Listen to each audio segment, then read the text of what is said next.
Sarah walked into the grand music hall with her backpack hanging loosely from one shoulder. The afternoon sun streamed through the tall windows, casting long shadows across the polished wooden floors. She had never been inside a place like this before. The walls were lined with portraits of famous composers, and the air smelled faintly of old wood and fresh polish. She wasn't supposed to be here at all. Her mother had signed her up for piano lessons without asking her first. Sarah was a quiet girl who preferred numbers and puzzles to music and art. While other kids her age were listening to pop songs and learning instruments, Sarah spent her free time solving complex math problems she found online. She loved the way numbers made sense, how they followed rules that never changed. Professor Margaret Holloway stood at the front of the room, arranging sheet music on the grand piano. She was a tall woman in her late 50s with silver hair pulled back in a tight bun. Her reputation preceded her. Professor Holloway had taught at the conservatory for over 30 years and had trained some of the finest pianists in the country. She was known for being strict, demanding, and utterly uncompromising when it came to musical excellence. Sarah approached slowly, her sneakers squeaking slightly on the floor. Professor Holloway looked up, her sharp blue eyes scanning the girl from head to toe. She saw a thin teenager with messy brown hair, glasses slightly crooked on her nose, and an expression that suggested she would rather be anywhere else in the world. The professor had seen many reluctant students over the years. Parents who forced their children into lessons hoping to create the next Mozart or Beethoven. Most of them quit within months. She could already tell this girl would be no different. There was no spark in her eyes when she looked at the piano, no excitement or curiosity. Just resignation. Sarah sat down on the piano bench, placing her hands awkwardly on the keys. Professor Holloway began with the basics, showing her the proper hand position and explaining the layout of the keyboard. Sarah listened politely but seemed distant, as if her mind was somewhere else entirely. The lesson continued for 30 minutes. Professor Holloway demonstrated simple scales and asked Sarah to repeat them. The girl's fingers moved stiffly across the keys, producing sounds that were technically correct but completely lifeless. There was no feeling, no musicality. It was like watching a robot perform calculations. As the lesson drew to a close, Professor Holloway felt a familiar disappointment settling in her chest. Another talented slot wasted on someone who didn't care about music. But then she noticed something odd. While Sarah's playing was mechanical, her eyes kept drifting to the sheet music in a peculiar way. She wasn't reading the notes like a musician would. Instead, she seemed to be analyzing the patterns, the spacing, the mathematical relationships between the notes. An idea began to form in Professor Holloway's mind. It was mischievous, perhaps even a bit cruel, but she was curious. She wanted to test something about this strange, detached girl who looked at music like it was a math problem. The professor reached over and deliberately adjusted one of the piano strings inside the instrument. It was a subtle change that would cause a single note to sound slightly off pitch. To most beginning students, it would be completely unnoticeable. Even intermediate players might struggle to identify the problem without careful listening. She closed the piano lid and smiled at Sarah with a look that seemed almost challenging. The girl gathered her things, said a quiet goodbye, and left without any indication that she had noticed anything unusual. Professor Holloway sat alone in the empty music hall, wondering if her little test would reveal anything interesting. She doubted it. The girl seemed completely tone-deaf to the beauty of music. But something about the way Sarah had looked at those sheets of music made the professor pause. There was intelligence there, just not the kind she was used to seeing in her students. Over the next week, Sarah returned for her scheduled lessons. Each time she performed the assigned exercises with the same mechanical precision. Her fingers hit the right keys at the right times, but there was no soul in the music. Professor Holloway continued her test, leaving the one string deliberately out of tune. What the professor didn't know was that Sarah had noticed the problem immediately during that first lesson. She had heard the dissonance, not through any musical training, but because her brain processed sounds as mathematical frequencies. To Sarah, the out-of-tune note created an asymmetry in the pattern, like an equation that didn't balance properly. But Sarah said nothing. She was used to adults not taking her seriously, used to being underestimated. If the professor wanted to play games, Sarah could play too. She would wait and see where this strange little test was heading. The music hall continued to fill with the sound of imperfect scales and lifeless melodies, while two very different minds circled each other, each trying to figure out what the other was really thinking. Neither one realized yet that this unusual dynamic would lead to something neither of them expected. 3 weeks passed, and Sarah continued attending her piano lessons with the same quiet compliance. She never complained, never showed any enthusiasm, and never mentioned the out-of-tune note that continued to plague the otherwise beautiful grand piano. Professor Holloway found herself growing increasingly frustrated with the situation. During their 5th lesson, the professor decided to push things further. She gave Sarah a piece by Bach, a simple prelude that most beginners could handle with a few weeks of practice. The piece was built on mathematical patterns and repetition, which the professor thought might at least hold Sarah's interest. Sarah took the sheet music home and returned the following week. When she sat down to play, Professor Holloway was genuinely surprised. The girl played the entire piece from memory without a single mistake. Every note was in the correct place, every timing was precise. But it still sounded hollow and emotionless, like a computer-generated playback. The professor leaned forward in her chair. Something was happening here that she didn't quite understand. Most students who could memorize a Bach prelude in 1 week showed at least some passion for the music. But Sarah played it like she was reciting a multiplication table. During a break, Professor Holloway asked Sarah a direct question that had been bothering her for weeks. Why did she keep coming to lessons if she clearly had no interest in music? Sarah looked up from the piano, her expression unreadable behind her crooked glasses. The answer was simple and honest. Her mother wanted her to learn piano. Her mother believed that music would help Sarah become more well-rounded, more social, more normal. Sarah didn't have the heart to refuse because her mother worried about her so much. She knew her mother saw her obsession with mathematics as something odd, something that needed to be balanced with other activities. Professor Holloway felt a pang of sympathy mixed with irritation. Here was a girl going through the motions to please someone else, wasting both of their time. The professor had devoted her entire life to music, and it hurt to see someone treat it as nothing more than an obligation. But then Sarah asked a question that caught the professor completely off guard.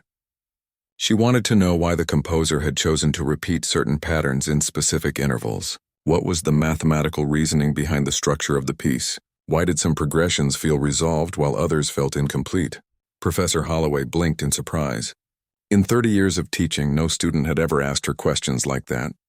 They asked about finger positions, about timing, about expression and emotion, but never about the mathematical architecture underlying the composition. The professor found herself explaining music theory in a way she had never done before. She talked about frequency ratios, about how musical intervals corresponded to mathematical relationships. She explained that an octave represented a frequency ratio of 2:1, that a perfect fifth was 3:2. She showed Sarah how Bach had built his compositions using mathematical sequences and patterns. For the first time since lessons began, Sarah's eyes lit up with genuine interest. She leaned forward, asking more questions, making connections that even the professor hadn't fully considered before. Sarah began to see music not as sounds and emotions, but as a complex system of numerical relationships playing out in time. Professor Holloway felt something shift inside her. This wasn't a typical student, and maybe that was perfectly fine. Perhaps there were different ways to appreciate and understand music. Maybe the traditional path of emotion and feeling wasn't the only valid approach. That evening, Sarah went home and did something unusual. She pulled out graph paper and began mapping out the Bach prelude as a series of mathematical equations. She calculated frequency ratios, plotted wave patterns, and analyzed the structural symmetries in the composition. It was the most interested she had ever been in anything related to music. The next lesson, Sarah arrived early. She had her graph paper with her and showed Professor Holloway what she had created. The professor stared at the pages covered in numbers and diagrams. It was music transformed into pure mathematics, and it was absolutely brilliant. Professor Holloway realized she had been testing Sarah all this time with the out-of-tune piano string, waiting for the girl to reveal some hidden musical talent. But she had been looking for the wrong thing. Sarah's talent wasn't musical in the traditional sense. It was something entirely different and potentially far more rare. The professor made a decision. She would stop trying to turn Sarah into a typical piano student. Instead, she would embrace this unique perspective and see where it led. But first she needed to know something. She asked Sarah directly if she had noticed anything wrong with the piano. The room fell silent. Sarah looked at the instrument, then at the professor, trying to decide how to respond. The game they had been playing for weeks hung in the balance.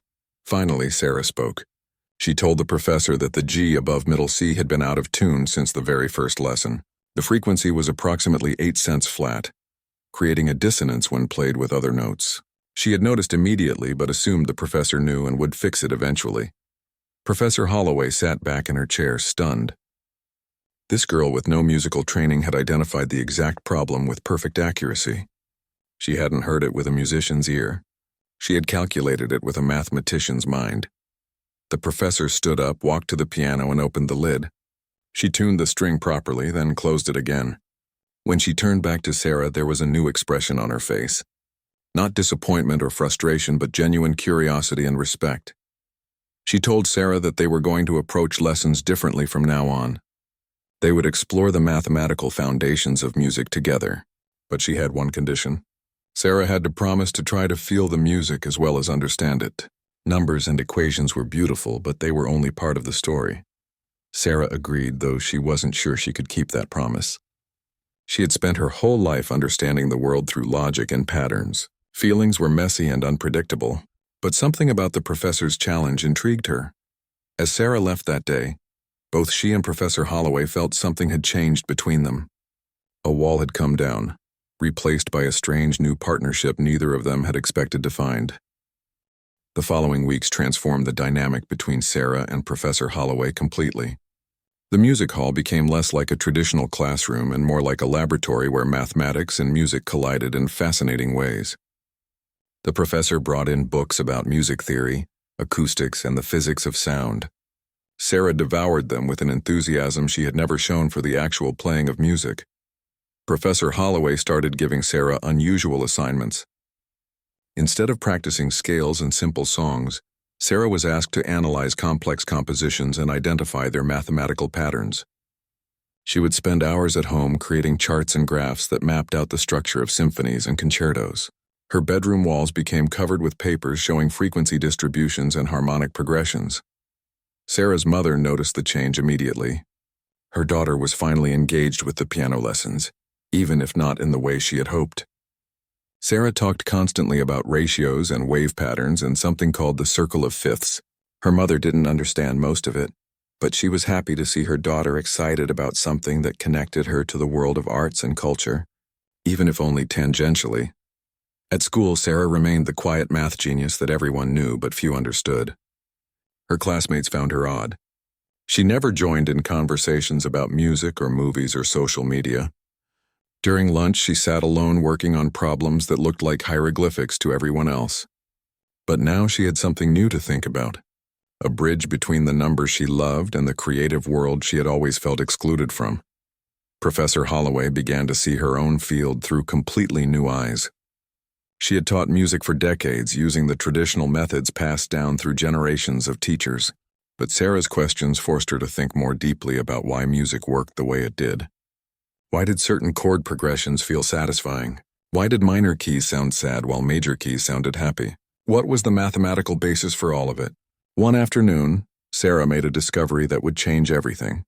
She was analyzing a Beethoven sonata when she noticed something unusual in the frequency patterns.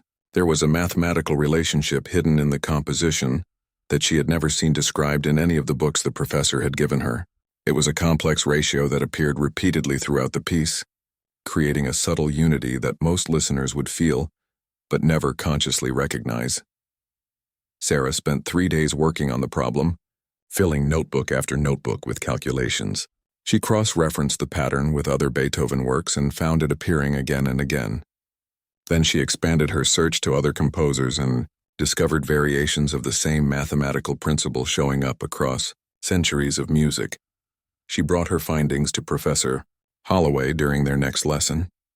The professor spent an hour reviewing Sarah's work, her expression growing more amazed with each page.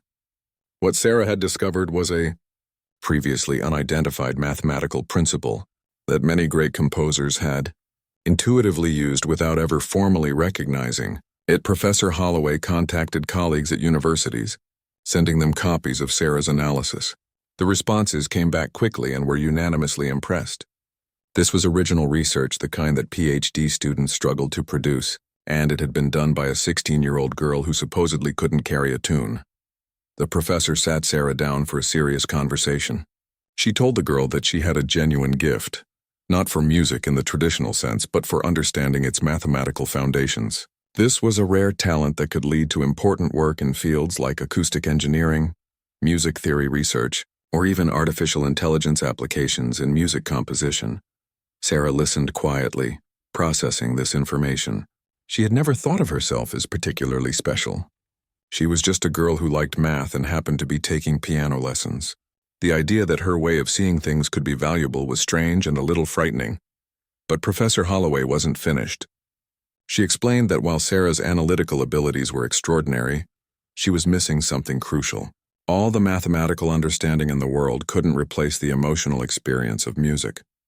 Numbers could describe music, but they couldn't capture why a piece of music made people cry, or feel joy, or remember lost moments from their past. The professor gave Sarah a new challenge. She wanted her to pick one simple piece, something short and uncomplicated, and learn to play it with feeling. Not just hitting the right notes at the right time, but actually trying to express something emotional through the music. Sarah could analyze it mathematically all she wanted, but she also had to try to feel it. Sarah chose a piece by Erik Satie called Gymnopédie No. 1. It was slow and melancholic, with a simple structure that wouldn't be technically difficult. She took the sheet music home and began her usual process of analysis. She mapped out the harmonic progressions, identified the frequency relationships, and created diagrams showing how the piece was constructed. But then she did something different. She closed all her notebooks and just listened to recordings of the piece. She sat in her room with her eyes closed, letting the music wash over her without trying to understand or categorize it. It felt uncomfortable at first, like she was wasting time that could be spent on something productive. But gradually something began to happen. Sarah noticed that the music made her feel something she couldn't quite name. It was melancholic but also peaceful, like standing alone at a window watching rain fall on an empty street. There was beauty in its sadness, a kind of gentle acceptance of loneliness that resonated with her in unexpected ways. She realized that this was what Professor Holloway had been talking about. The mathematics could explain how the piece was built, but they couldn't explain why it touched something deep inside her. That required a different kind of understanding, one that made her uncomfortable because it couldn't be measured or calculated. Over the next 2 weeks, Sarah practiced the piece obsessively. She worked on her technique, trying to make her fingers produce sounds that matched the feelings she had experienced while listening. It was harder than any math problem she had ever solved because there was no right answer, no way to check if she was doing it correctly. Professor Holloway watched this transformation with quiet satisfaction. Sarah was still analytical and precise in her approach, but something new was emerging. The girl was beginning to understand that intellect and emotion weren't opposites, but rather different ways of experiencing the same reality. The day came for Sarah to perform the Gymnopédie for her professor. She sat at the piano, her hands trembling slightly with nervousness. She had never cared before whether her playing was good or bad, but now it mattered to her. She wanted to communicate something real through the music. She began to play, and Professor Holloway immediately heard the difference. The notes were still precisely placed, the timing still accurate, but there was something else there now. A vulnerability, a genuine attempt to express feeling through sound. It wasn't perfect. Sarah still had the habits of a mechanical player, but the seed of something real had been planted. When the piece ended, Sarah looked up at the professor with anxious eyes, waiting for judgment. Professor Holloway smiled in a way that was both proud and a little sad. She recognized that look on Sarah's face. It was the expression of someone who had discovered that the world was bigger and more complicated than they had previously understood. Word of Sarah's mathematical discoveries about music began to spread beyond Professor Holloway's circle of colleagues. A professor from the State University's mathematics department reached out, asking to meet with Sarah. Dr. Chen was a specialist in applied mathematics and had been searching for someone to help with a research project combining music, theory, and advanced mathematical modeling. Sarah's mother was overwhelmed when Professor Holloway called to explain the situation. Her daughter, who she had enrolled in piano lessons hoping to help her become more social and well-rounded, had somehow become a subject of academic interest. The irony wasn't lost on anyone involved. The meeting with Dr. Chen took place in a cramped university office filled with whiteboards covered in equations. Sarah felt more comfortable here than she ever had in the grand music hall. This was her natural environment where numbers ruled and everything made logical sense. Dr. Chen explained his project. He was working on creating algorithms that could analyze historical music to predict patterns in composition. The applications ranged from helping music historians authenticate disputed works to assisting modern composers in understanding the mathematical principles behind great music. He needed someone who understood both the mathematics and the musical theory, and apparently Sarah was uniquely qualified. Sarah listened with growing excitement. This was exactly the kind of problem she loved. Complex, analytical, with clear parameters and measurable outcomes. She agreed immediately to join the project as a research assistant. Professor Holloway, who had accompanied Sarah to the meeting, felt a mixture of pride and concern. Over the following months, Sarah's life took on a strange, dual nature. 3 times a week she still came to the music hall for her lessons with Professor Holloway. But now she also spent hours at the university working with Dr. Chen's team. She was the youngest person in the lab by almost a decade, but her contributions quickly proved invaluable.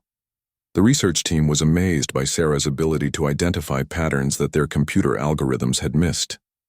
She could look at a musical score and immediately spot mathematical relationships that would take their programs hours to calculate. Her brain processed musical information in ways that were both intuitive and rigorously logical. But Professor Holloway noticed something troubling. As Sarah became more involved with the university research, she began to neglect the emotional side of music that they had been working on together.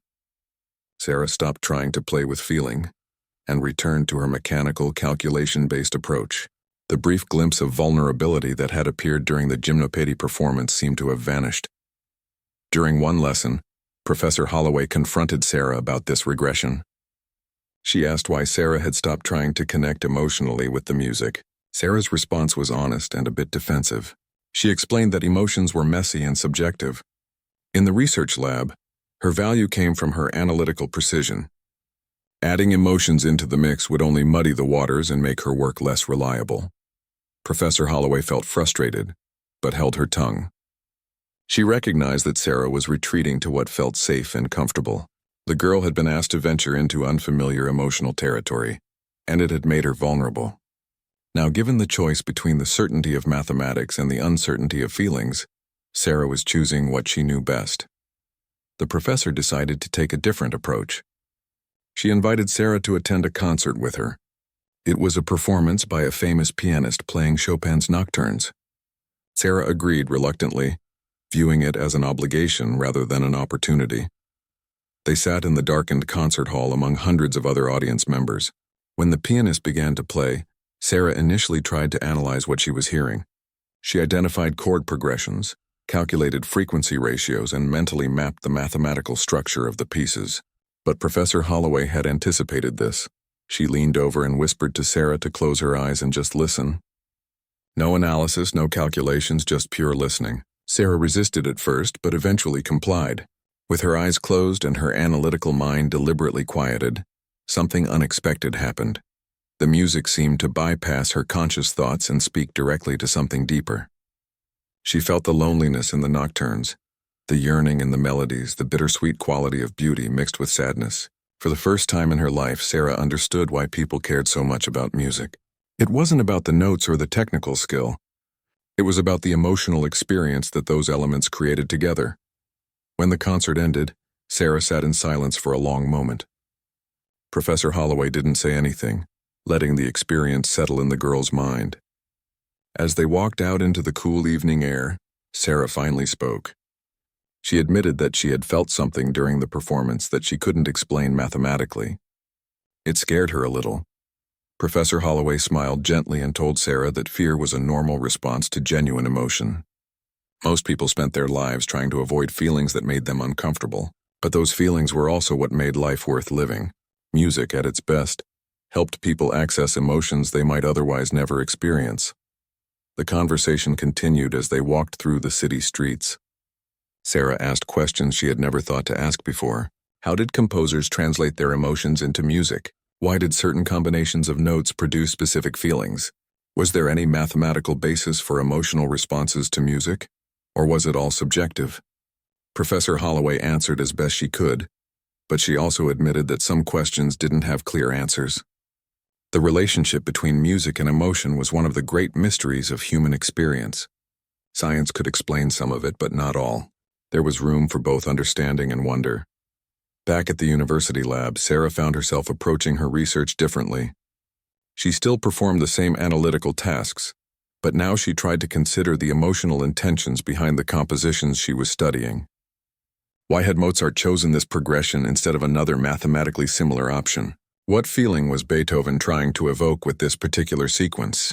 Dr. Chen noticed the change in Sarah's work and was initially concerned that she was losing her analytical edge. But then he realized that her insights were actually becoming more accurate. By considering the emotional dimension alongside the mathematical one, Sarah was developing a more complete understanding of how great music worked. One evening, Sarah made another breakthrough. She was analyzing a disputed composition that some scholars attributed to Bach, while others believed it was written by one of his students. The mathematical analysis had been inconclusive, with the piece showing characteristics that could support either attribution. But Sarah approached it from a new angle. She considered not just the mathematical patterns but also the emotional arc of the piece. She analyzed how the composition built tension and released it, how it played with listener expectations, how it created moments of beauty and resolution. Then she compared this emotional architecture to confirmed works by Bach and by his various students. The results were striking. The emotional structure of the disputed piece matched Bach's confirmed works with remarkable consistency. It showed the same sophisticated understanding of how to manipulate listener emotions that characterized Bach's greatest compositions. The students' works, while technically similar, lacked this deeper emotional intelligence. Sarah presented her findings to Dr. Chen, who was astounded. She had found a way to combine analytical rigor with emotional understanding, to solve a problem that had stumped scholars for decades. This was exactly the kind of breakthrough the project had been hoping for. Professor Holloway heard about Sarah's success through the academic grapevine.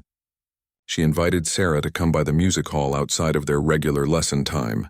When Sarah arrived, the professor was sitting at the piano with a thoughtful expression. The professor told Sarah that she had been wrong about something. When Sarah first came to lessons months ago, Professor Holloway had thought the girl had no musical talent whatsoever. She had set up the test with the out-of-tune piano expecting Sarah to fail, to prove that she didn't belong in a music classroom. But now the professor understood that she had been looking for the wrong kind of talent. Sarah's genius wasn't in playing music the traditional way. It was in understanding music at a level that combined rigorous mathematical analysis with genuine emotional intelligence. That combination was far rarer than simple technical skill at an instrument. Sarah felt something shift inside her at these words.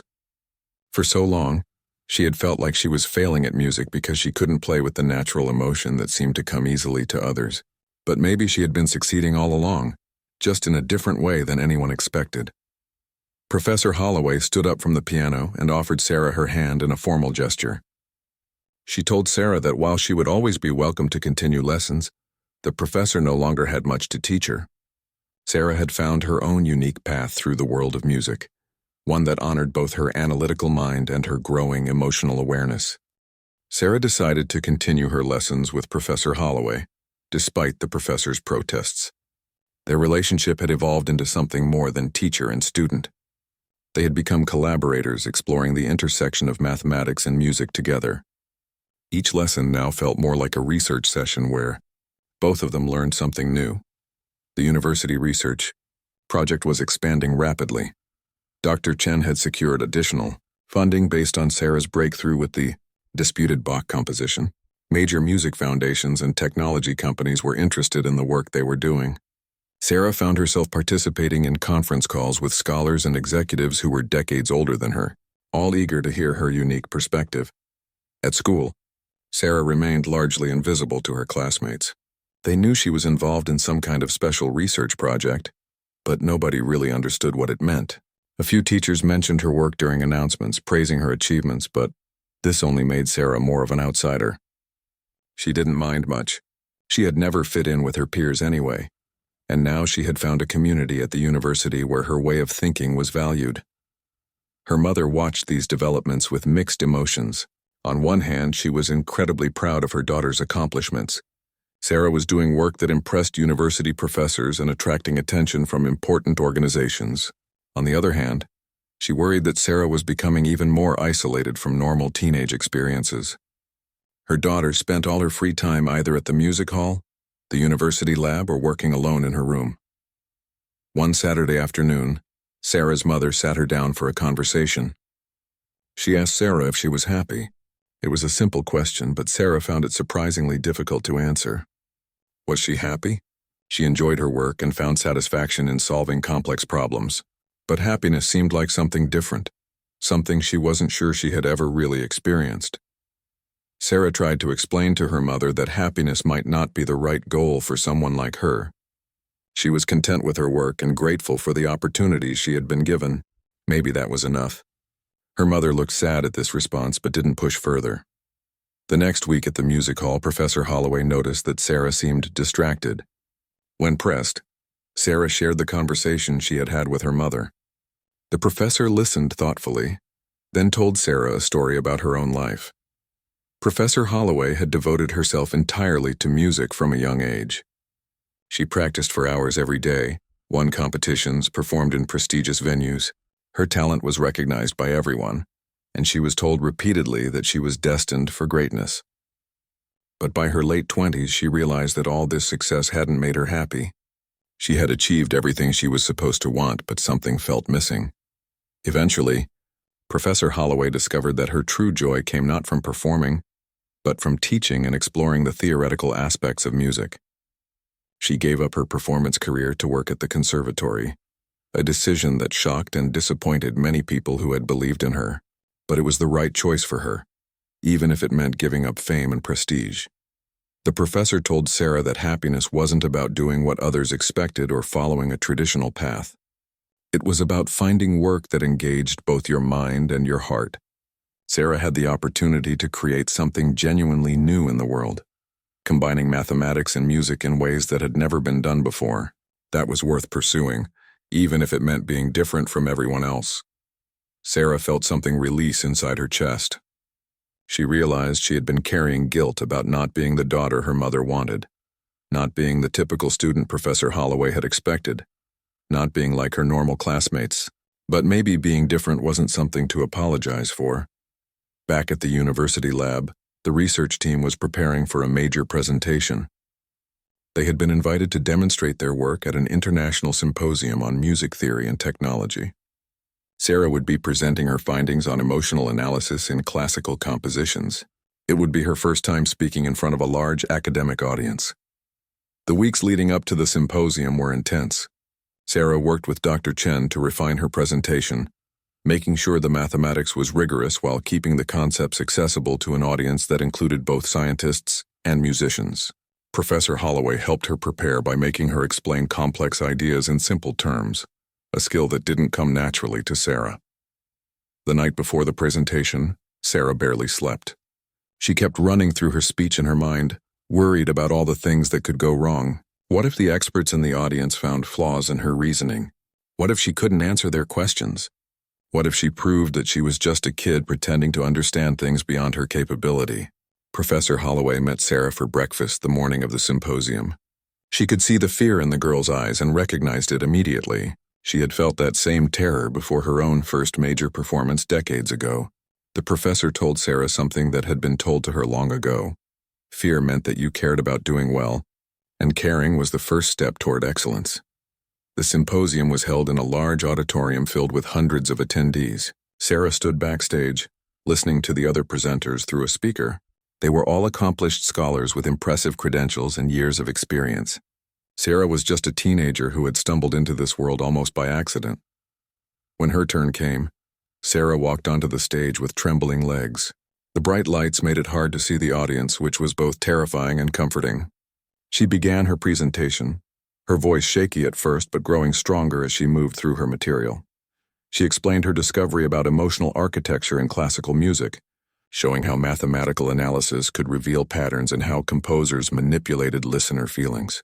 She presented her work on the disputed Bach composition, demonstrating how combining analytical rigor with emotional intelligence led to more accurate conclusions than either approach alone. As Sarah spoke, something interesting happened. She forgot to be nervous. The material was so fascinating to her, the patterns so clear and beautiful that her enthusiasm overtook her fear. She began speaking more naturally, making eye contact with audience members, even smiling when describing particularly elegant mathematical relationships.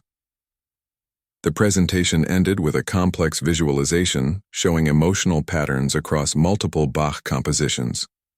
The audience sat in silence for a moment after Sarah finished, and she felt a spike of panic. Had she failed completely? But then the applause began, starting slowly but building to a standing ovation. During the question and answer session, several renowned scholars asked Sarah detailed questions about her methodology. She answered each one clearly and confidently, surprised to find that she knew her material well enough to respond without hesitation. One elderly professor from Germany told her that her work represented a paradigm shift in how scholars could approach musical analysis. After the presentation, Sarah was surrounded by people wanting to talk with her.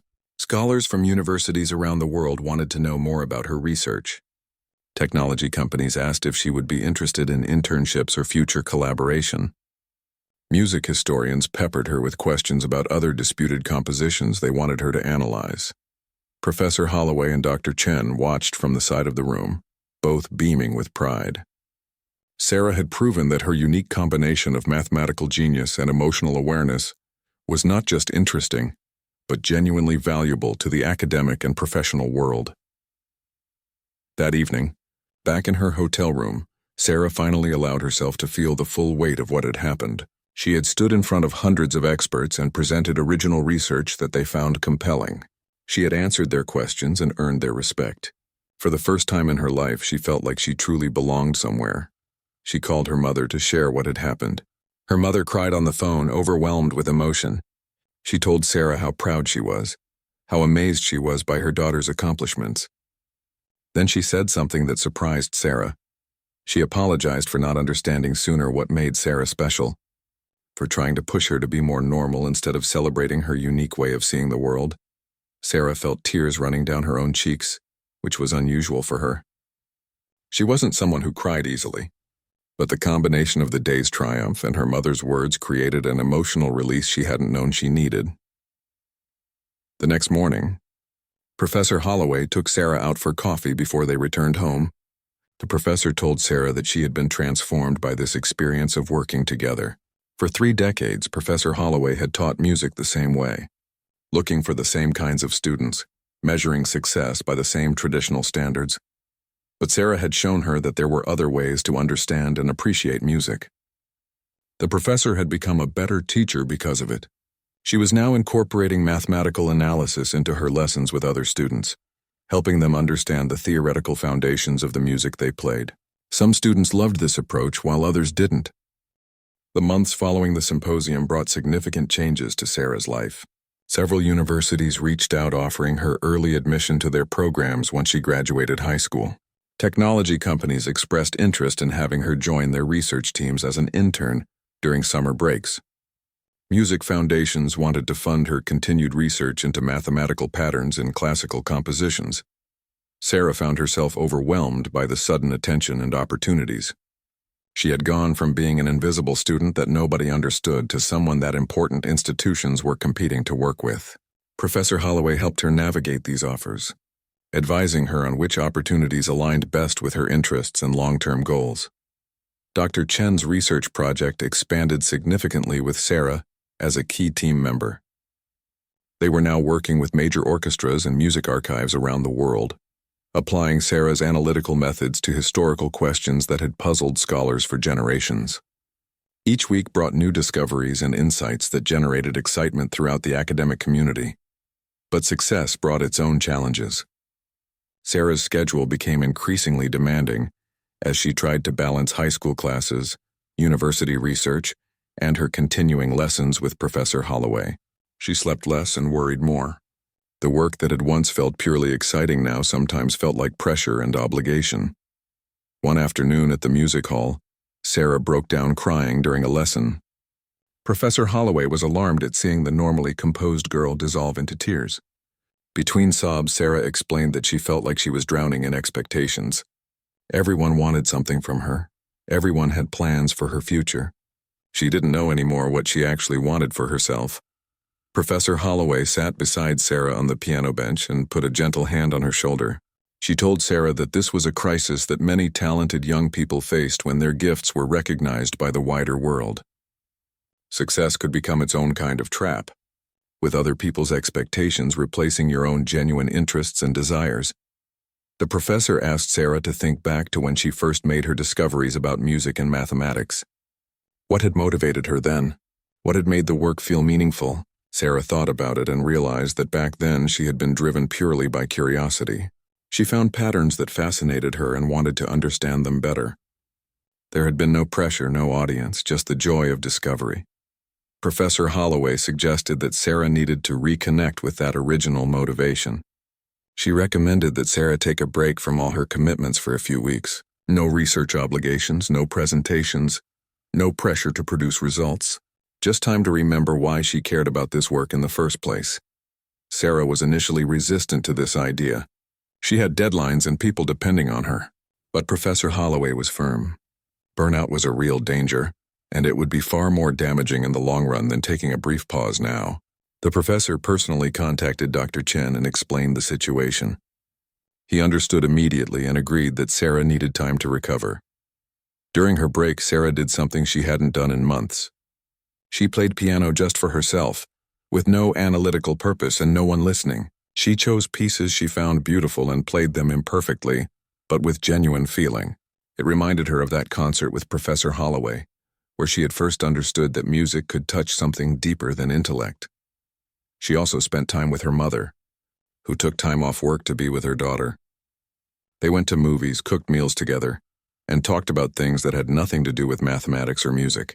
Sarah's mother shared stories from her own youth, including dreams she had once had that she never pursued. It made Sarah realize that her mother carried her own regrets and disappointments, her own complicated relationship with ambition and normalcy. One evening, Sarah's mother told her something important. She admitted that when she first enrolled Sarah in piano lessons, she had been trying to fix something she saw as wrong with her daughter. Sarah's intense focus on mathematics and lack of interest in typical teenage activities had worried her. She had hoped that music lessons would help Sarah become more like other kids. But now Sarah's mother understood that she had been wrong. There was nothing wrong with Sarah. She was different, but different didn't mean broken. Her unique way of seeing the world was actually a gift, something to be celebrated rather than corrected. The mother apologized for not recognizing this sooner, for making Sarah feel like she needed to change to be acceptable. Sarah hugged her mother tightly, feeling a knot of tension she hadn't known she was carrying finally release. She realized that much of her anxiety about success and expectations came from a deep-seated fear, that she was fundamentally flawed, that any achievement was just temporarily covering up the weird, difficult person she really was. Her mother's acceptance meant more than any academic recognition could. After 2 weeks, Sarah returned to her work with a clearer perspective. She met with Dr. Chen and explained that she needed to restructure her involvement in the research project. She would continue contributing, but on a more limited schedule that allowed her to maintain balance in her life. Dr. Chen not only agreed but thanked her for being honest about her limits. He shared his own stories of burning out early in his career and the lessons he had learned about sustainable work practices. Sarah also made decisions about her future. After considering all the early admission offers from prestigious universities, she chose to stay in her hometown for her undergraduate education. The local state university had a solid mathematics program and was close to Professor Holloway and the music hall where their collaboration had begun. It wasn't the most prestigious option, but it felt right for her. This decision surprised many people who thought Sarah should aim for the most elite institutions possible. But Professor Holloway understood completely. Sarah was prioritizing relationships and personal growth over status and prestige. That took wisdom beyond her years. Back at the music hall, Sarah's lessons with Professor Holloway evolved once again. They spent less time on formal instruction and more on exploring ideas together. Sometimes they analyzed compositions mathematically. Other times they simply played music together, with the professor on piano and Sarah attempting various other instruments with varying degrees of success and much laughter. Professor Holloway introduced Sarah to her other students, young musicians who were pursuing traditional performance paths. Sarah was initially intimidated by their natural musical abilities, but she discovered that they were equally intimidated by her mathematical genius. The professor organized small group sessions where Sarah would explain the theoretical foundations of pieces the other students were learning, while they would help Sarah develop better technique and emotional expression. These interactions were transformative for everyone involved. The traditional music students gained a deeper appreciation for the mathematical elegance underlying the pieces they performed. Sarah learned to appreciate musical intuition and emotional intelligence as forms of knowledge that were equally valid to analytical reasoning. They pushed each other to grow in unexpected directions. One of Professor Holloway's advanced students, a talented cellist named Marcus, became friends with Sarah. He was the first person her age who seemed genuinely interested in both her work and her as a person. They started spending time together outside of the music hall, getting coffee and talking about everything from music theory to their fears about the future. Marcus helped Sarah see that she didn't have to choose between being analytical and being emotional, between her gift for mathematics and her growing appreciation for the subjective beauty of art. A person could be complex and contradictory, interested in multiple things that seemed incompatible on the surface. That was what made people interesting. Sarah also learned about Marcus's own struggles. He was under enormous pressure from his parents to become a professional musician, but he secretly loved literature and wanted to study creative writing. He felt trapped by his talent, worried that pursuing his real interests would disappoint everyone who believed in his musical future. Sarah encouraged Marcus to be honest with his parents and Professor Holloway about his feelings. She shared her own experience of learning that success meant different things to different people, and that the opinions of others couldn't define your own path. Marcus eventually found the courage to have that difficult conversation with his family. And while it was challenging, it opened up possibilities he hadn't imagined. Through helping Marcus, Sarah realized how much she had grown since those early piano lessons. She had started as a girl who saw the world only through the lens of mathematical certainty, who was uncomfortable with emotions and human complexity. Now she was someone who could navigate ambiguity, who understood that logic and feeling were both essential parts of a full life. Professor Holloway watched these developments with deep satisfaction. Her initial test with the out-of-tune piano had been meant to reveal what Sarah lacked. Instead, it had set in motion a journey that revealed what she had all along. Not just mathematical genius, but the capacity for growth, emotional depth, and genuine wisdom. Sarah's final year of high school arrived with a mixture of anticipation and nostalgia. The girl who had reluctantly walked into the music hall almost 2 years ago was gone, replaced by a young woman who understood herself and her place in the world with remarkable clarity. She continued her research work, her lessons with Professor Holloway, and her friendship with Marcus, but now with a sense of balance she had fought hard to achieve. The university research project had produced groundbreaking results that were changing how scholars approached music analysis. Sarah's methods were being adopted by institutions around the world. She had co-authored several academic papers that were being cited by researchers decades older than her. Dr. Chen often joked that Sarah had accomplished more in 2 years than most PhD students managed in 5, but Sarah's greatest contribution went beyond her specific discoveries. She had demonstrated that there were untapped ways of understanding music that combined rigorous analytical thinking with genuine emotional awareness. She had shown that being different, thinking differently, wasn't a limitation but potentially a profound advantage. Professor Holloway decided to organize a special event to celebrate everything that Sarah had achieved. She arranged a small concert at the music hall where Sarah would present both her research and a personal piano performance. Invitations went out to Sarah's mother, Dr. Chen, and his research team, the music students Sarah had worked with, and select members of the academic community who had followed her work. The idea of performing in front of an audience terrified Sarah. She had become comfortable presenting research findings, But actually playing piano while people watched felt like exposing a vulnerable part of herself. Professor Holloway assured her that this vulnerability was precisely the point. Real art required taking emotional risks. Sarah spent weeks preparing for the concert. She chose to perform 3 pieces that represented different stages of her journey. First, the Bach prelude she had learned early in her lessons, which she would play with the mechanical precision that had once been her only approach. Second, the Satie Gymnopédie that had first taught her about emotional expression in music. And finally, an original composition she had created using her mathematical understanding of musical structure, combined with her growing emotional awareness. The original composition had been Professor Holloway's idea.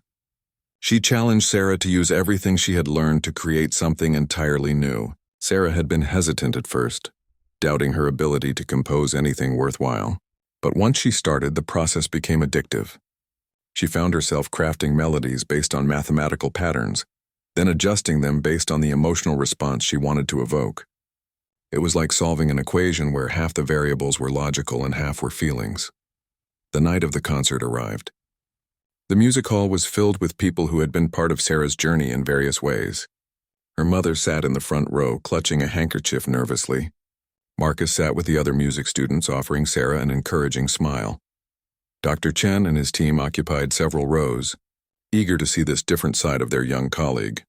Professor Holloway introduced the evening by telling the story of Sarah's first lesson. She described her own initial assessment of Sarah as someone with no musical talent whatsoever. She confessed to deliberately leaving the piano out of tune as a test, expecting the girl to never notice or care. The audience laughed at the professor's admission, and Sarah felt some of her nervousness dissolve. The professor then spoke seriously about what Sarah had taught her over the past 2 years. She explained how this supposedly unmusical girl had forced her to reconsider everything she thought she knew about talent, about teaching, and about the nature of music itself. She described how their unlikely partnership had enriched both of their lives in unexpected ways. When it was Sarah's turn to speak, she walked to the microphone with surprisingly steady hands. She thanked everyone who had supported her journey, especially her mother for enrolling her in lessons even though Sarah had resisted, and Professor Holloway for seeing potential where it didn't look like talent should be.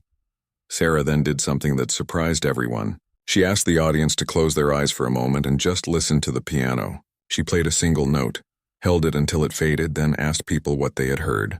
Some said they heard a sound. Others said they heard a tone or a pitch. A few said they heard something beautiful or melancholic. Sarah explained that all these answers were correct. A single piano note was simultaneously a physical vibration, a mathematical frequency, an aesthetic experience, and an emotional trigger. Music existed at the intersection of all these dimensions. Her journey had been about learning to experience all of them at once, to appreciate both the mathematical elegance and the emotional power of music. She sat down at the piano and began her performance. The Bach prelude came first, played with technical perfection but deliberately without emotional expression. It sounded exactly like it had during her early lessons, like a computer rendering of music. The audience listened politely, not quite sure what to make of it. Then Sarah played the same piece again, but this time with feeling. She let herself respond emotionally to the pattern she was creating, allowing vulnerability and expression to color her performance. The difference was striking. It was the same notes in the same order, but now it sounded like music created by a human being for other human beings. The Gymnopédie followed, and Sarah poured everything she had learned about emotional expression into it. She thought about loneliness and beauty, about the bittersweet nature of growth and change. Her fingers moved across the keys with newfound confidence, creating sounds that resonated with the audience in ways that had nothing to do with technical precision. Finally came her original composition. She had titled it simply Equations and Emotions. The piece began with a mathematical pattern, a sequence of notes derived from the Fibonacci series.